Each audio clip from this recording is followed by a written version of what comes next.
आज हम बनाएंगे बहुत ही टेस्टी कपकेक्स, जिसके लिए ना तो हमें ओवन की ज़रूरत है, ना बीटर की और ना ही ब्लेंडर की। ये सॉफ्ट और स्पंजी केक बनाने के लिए हमने अंडों का इस्तेमाल नहीं किया, बल्कि हमने सिर्फ मैदा, दूध, चीनी और कुकिंग ऑयल का इस्तेमाल किया है। बनाने में बहुत ही आसान है, आप आराम से किसी भी पतीले में ये बना सकती हैं। तो चलें फिर बनाते हैं। बिस्मिल्लाहिर्रहमानिर्रहीम। एक बाउल में हमने एक स्ट्रेनर रख देना है और 1 कप मैदा छान लेना है। मैदे को छानना बहुत ज़रूरी है। मैदे को छान लेने से केक सॉफ्ट और स्पंजी बनता है। इसके बाद हम इसमें शामिल करेंगे बेकिंग पाउडर।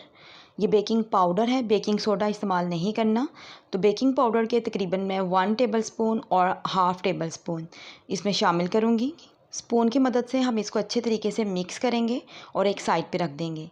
अब हमने एक और बाउल ले लेना है और इसमें हम शामिल करेंगे हाफ़ कप पीसी हुई चीनी। चीनी का पाउडर इस्तेमाल करें तो ज़्यादा बेहतर है। और हाफ़ कप ही हम इसमें कुकिंग ऑयल का शामिल करेंगे।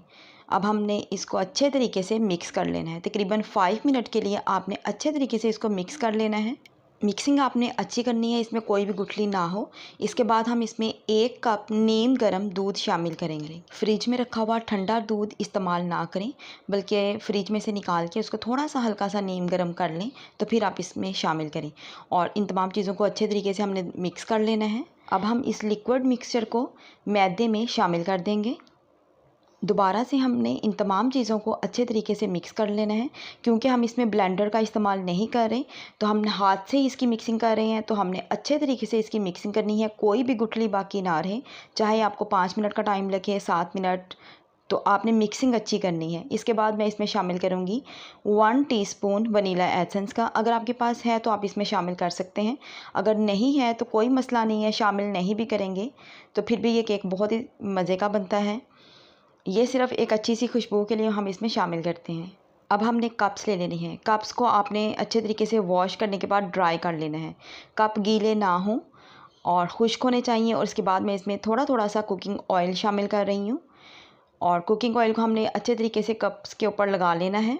इसके बाद मैं थोड़ा थोड़ा मैदा कप्स के अंदर शामिल करूँगी और मैदे को भी हम अच्छे तरीके से फैला देंगे। कुकिंग ऑयल और मैदा लगाने का मकसद ये है कि जो कपकेक्स हैं वो कपों के साथ ना चिपकें और जब वो बेक हो जाएं तो बहुत ही आसानी के साथ बाहर आ जाएं, वरना फिर ये कप्स के साथ चिपक जाते हैं और इनकी शेप भी ख़राब हो जाती है और निकालने में भी बहुत ही मुश्किल पेश आती है। कुकिंग ऑयल और मैदे की जगह पे आप बेकिंग पेपर का इस्तेमाल भी कर सकते हैं। कप्स के अंदर मिक्सचर आपने हाफ़ ही फिल करना है, क्योंकि जब ये बेक होते हैं तो ये फूल जाते हैं, इसलिए आपने हाफ़ कप ही रखने हैं। कप केक्स बेक करने के लिए हम एक बड़ा सा पतीला लेंगे और इसके अंदर मैं रखूँगी ये स्टैंड। अगर आपके पास स्टैंड नहीं है तो आप इसकी जगह पे छोटी सी स्टील की प्लेट इस्तेमाल कर सकती हैं। ये बेकिंग ट्रे है, ये मैं इसके ऊपर रख दूँगी। इसकी जगह पे आप बड़ी सी स्टील की प्लेट इस्तेमाल कर सकती हैं और उसके ऊपर हम कप्स को रख देंगे। इसको अच्छे तरीके से सेट कर लें।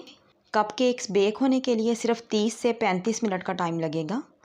तो चलें अब हम इसको लिड से कवर करते हैं। पहले आपने 2 से 3 मिनट हाई फ्लेम रखना है और उसके बाद आपने बहुत ही लो फ्लेम कर देना है, जो ज़ीरो फ्लेम जिसे कहते हैं, यानी कि सबसे लो फ्लेम वो आपने करना है। और तकरीबन 30 से 35 मिनट के लिए आपने लिड नहीं हटाना और इनको बेक होने देना है। 35 मिनट गुजर चुके हैं, तो चलें लिड हटा के देख लेते हैं। और ये देखें, कलर से ही पता चल रहा है कि कपकेक्स बेक हो चुके हैं। एक वुडन स्टिक लेंगे और उसको सेंटर से हमने इसके अंदर डालना है। अगर ये ड्राई हो के बाहर आए तो इसका मतलब है कि केक बेक हो चुके हैं, और ये बिल्कुल ड्राई है। तो चलें हम इसको ठंडा होने का वेट करते हैं और जब ये ठंडे हो जाएंगे तो हम इनको बाहर निकाल लेंगे। कप केक्स को मैंने बाहर निकाल लिया है, तो चलें अब हम इनको कप से भी बाहर निकाल लेते हैं। तो ये बहुत ही आसानी के साथ बाहर आ जाते हैं, क्योंकि हमने इसके अंदर कुकिंग ऑयल और मैदा लगाया था। खाने में बहुत ही मज़ेदार और बनाने में बेहद आसान। आज की ये रेसिपी अगर आपको अच्छी लगी हो तो वीडियो को लाइक, शेयर और सब्सक्राइब लाजमी कीजिएगा। अल्लाह पाक आपको आसानियाँ अता फ़रमाए और आसानियाँ तकसीम करने का शरफ़ अता फ़रमाए। आमीन।